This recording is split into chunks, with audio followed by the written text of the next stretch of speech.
At first light, the railway looked ordinary. Just steel, frost, and silence stretching toward a front that had already swallowed towns whole. But in the final winter of the Second World War, nothing about this line was ordinary. Allied intelligence would later describe it as a logistical artery of existential value, and the enemy believed it was secure, fixed, immovable. They were wrong, because on one night, one impossible night, it moved.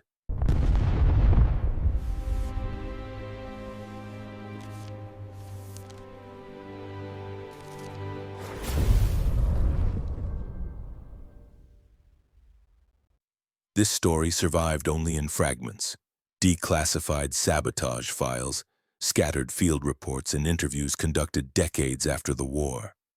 Together they describe an operation so audacious that it blurred the line between engineering and illusion. A railway line, several kilometers long, shifted just enough to reroute an entire armored column into its own catastrophe. The event was dismissed for years as myth, but the records confirm it. A resistance cell, armed with nothing more than tools, lanterns, misdirection, and a precision born from desperation, halted an invasion without firing a shot. The operation began days earlier in a cramped cellar where a resistance group studied a hand-drawn map lit by a single oil lamp. The German advance was tightening around the region, and the defenders were outnumbered 4-1. A breakthrough along the rail corridor would open a direct path to the interior. Every supply column, every armored detachment, every reinforcement depended on that line. Destroying it outright was impossible. Guard patrols were constant. Explosives were scarce. But bending it, redirecting it, could divert the enemy just long enough to save the defenders assembling miles away. From dawn to dusk, German units guarded the vital track. Yet ordinary workers, laborers pressed into service, were still seen along the route. That became the cover. Under the guise of routine maintenance, resistance members studied every bolt and joint, counting the seconds between guard rotations. They memorized the soil texture, the angle of embankments, the hidden weaknesses where frost had loosened the ground. This was not sabotage driven by rage, it was sabotage driven by mathematics. On the third day, they began dismantling the old alignment, one spike at a time. Each worker had only seconds before a patrol rounded the bend. Every dropped tool, every misplaced footprint risked discovery. The scattered tools left behind at dusk told a quiet truth. Their margin for error was zero. But the line had to move, not meters, hundreds of meters. The guards believed the track secure, but they were watching the wrong section. The resistance had chosen a curve just beyond a small ridge. Hidden from direct sight, it allowed the rails to be lifted under the cover of noise from distant artillery. By late afternoon, they had loosened half the western rail. At night, the lanterns came out, hooded, dim, barely visible through the fog. The work became slower, more surgical. Every clink of steel felt like a shouted confession. But the section began to shift, pulled sideways by ropes, levers, and human weight. Explosives were prepared, but only for the final second. They would not destroy the line, only force a collapse at the moment of enemy contact. Their objective was not chaos. It was misdirection. The Germans needed to believe the line had failed under its own strain, not deliberate sabotage. While the workers fought the frozen rails, new track was laid in the darkness. Wooden ties were carried by hand through the brush to avoid detection.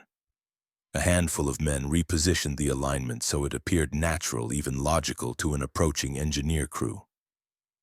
They worked in mud filled with ice, their breath freezing on their sleeves.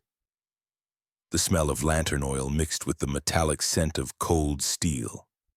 This improvised alignment, if seen at daylight, would have been recognized as lethal. But in the pre-dawn hours, to a fast-moving armored unit relying on stale reconnaissance, it looked intact. At the same time, several kilometers away, an armored column was already on the move. It belonged to a regiment transferred from another sector after weeks of grinding attrition. Its orders were clear: push through by morning, seize the railhead, and break the defenders' line before reinforcements arrived. The Germans depended on rigid timetables, and the railway was their guarantee. Everything they needed, fuel, ammunition, medical supplies, followed behind them. The column advanced without hesitation. Their scouts reported the track still present. The guards, unaware of the night's silent reshaping, confirmed it.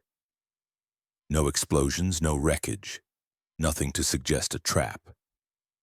Yet minutes before they arrived, the resistance finished the final touches. A disguised switch, a camouflaged misalignment, just enough to send several lead vehicles off balance at high speed. The inevitable happened. The first armored car derailed violently, tearing up the fragile new rails. Sparks lit the dawn. The grinding metal echoed through the valley. Vehicles behind it swerved, collided, overturned. The column stalled within seconds. Confusion erupted. Officers demanded explanations that no one could give. The line was intact, but wrong. In the chaos, the resistance slipped into the forest, leaving behind a disaster that halted the advance for an entire day. That single delay allowed the defenders to assemble artillery on higher ground, reposition anti-tank units, and prepare for the counterattack. By the time German engineers realized the line had been deliberately shifted, the opportunity was gone. The invasion corridor had closed. When the smoke settled over the derailed armored cars, the German officers found themselves staring at a puzzle that should not have existed. The railway line, a structure they trusted with the precision of a metronome, stood before them not destroyed but altered. Their first assumption was engineering failure, perhaps frost heave or soil collapse, yet the ground was stable. The frost was normal. Nothing explained how an entire rail segment had migrated into an alignment that no sane railway crew would authorize. The officers argued, circled the wreckage, and sent urgent radio reports demanding clarification from headquarters. None came. The delay rippled outward like a shockwave. The stalled column blocked the main supply route, trapping fuel trucks, troop transports, and reconnaissance units behind it. Locomotives scheduled to arrive at midday halted miles away, their crews confused by the sudden silence on the line. For a mechanized force in World War II, time was oxygen. And for the first time in weeks, the defenders felt the invaders breathing less. In the nearby city, mobilization accelerated. Commanders who had expected to be overrun by nightfall now saw an opening. Artillery units were rushed into concealed positions overlooking the rail corridor. Infantry detachments redeployed from the outskirts to key intersections. Railway switch operators, many secretly sympathetic to the resistance, fed misleading updates into German communication channels, amplifying the confusion. Each hour the rail remained blocked magnified the German vulnerability. From the forest, the resistance fighters watched patrols swarm the site. They heard shouted orders to photograph everything, record everything, understand everything. Yet the truth remained invisible. The operation was built on subtlety, improvisation, and the assumption that the enemy would trust what they believed they already knew. The Germans were not looking for new rails. They were looking for missing rails. The resistance had made sure none were missing. At midday, German engineers finally traced the deformation back along the embankment. They found drag marks in the soil, faint, irregular, almost erased by wind. They found wooden ties misaligned by only a few centimeters. They found bolts tightened by hands unfamiliar with standard procedures. It was enough. Sabotage was now the official explanation. High command demanded reprisals, but reprisals would not restore lost time. The defenders' commanders, studying German map projections captured the previous week, understood exactly what the delay meant.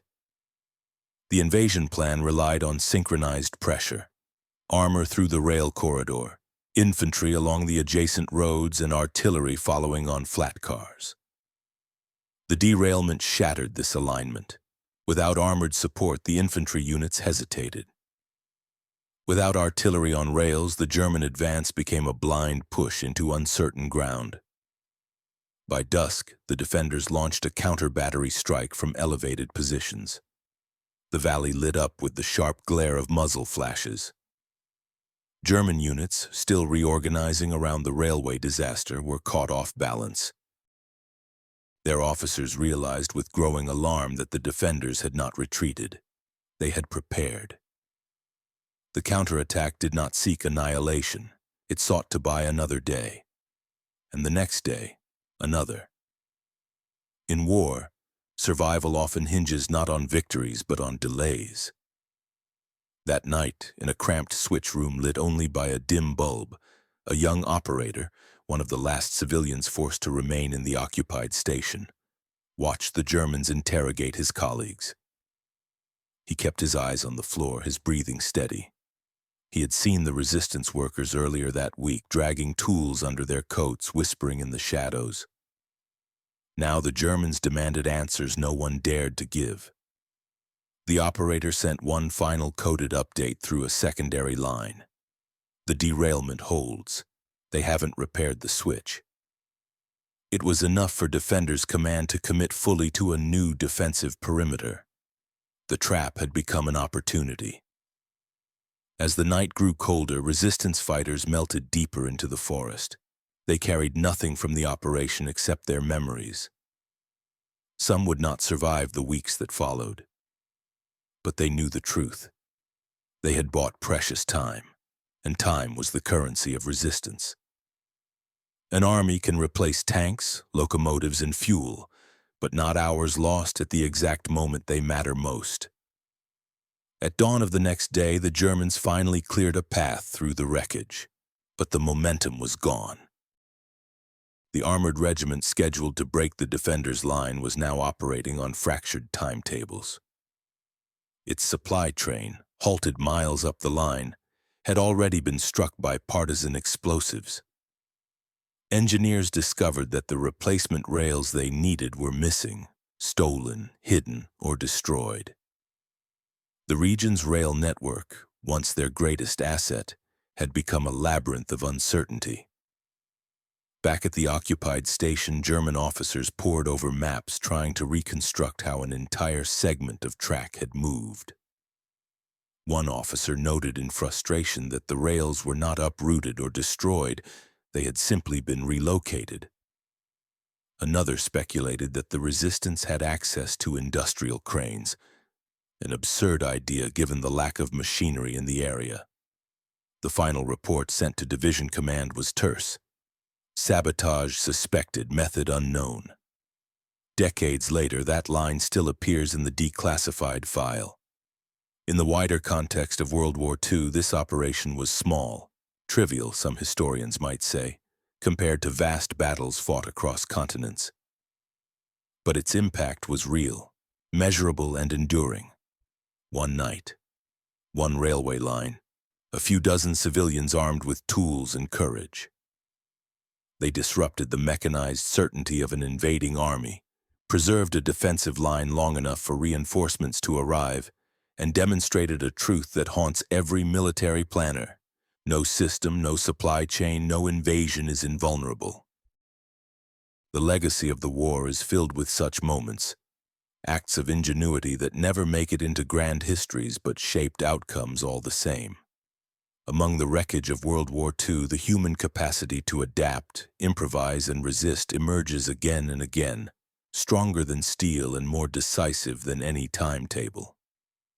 And somewhere in a forgotten archive drawer lies a final photograph, a grainy image of a declassified sabotage file stamped with a fading seal.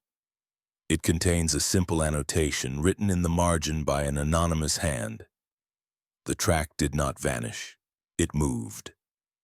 A reminder that even in a war defined by machines, the quiet work of determined people could shift the course of history. Sometimes literally, rail by rail,